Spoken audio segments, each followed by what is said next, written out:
अरे बाई ही आई असते आणि आईचा कधीच विटाळ होत नसतो.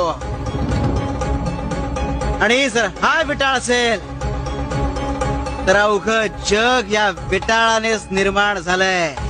असं जर आहे तर महिन्याच्या 5 दिवस घरापासून दूर बायकांना झाडाखाली बसवण्याची पूर्वापार चालत आलेली जी प्रथा आहे ती काय उगाच? तुम्ही बायका दिवस रात्र घरात राब राब राबता.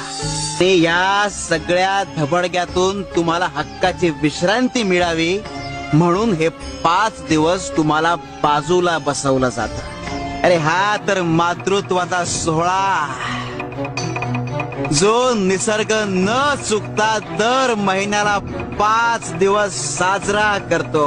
शिवार शंकर नमामि शंकर शिवशंकर शंभो.